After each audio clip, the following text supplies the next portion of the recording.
No tak, nakonec jsem to udělal jinak.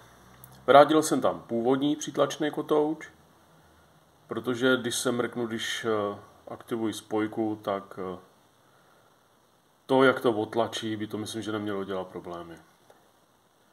Na tu novou nechám si to v záloze. Stejně budu muset to asi se soustružit trošku o těch 5 až 1 mm. Tu starou tam jsem jenom doplnil, protože když jsem to rozdělal, tak to nebyly tady ty kroužky. Takže ty jsem tam doplnil a když se mrknu, jak mi to teďko vystavuje, tak si uděláme takový testík. A myslím, že tohle by nemělo další minimálně 5000 km dělat problém. A vzhledem k tomu, kolik toho já najezdím, tak to asi opravdu žádný problém nebude.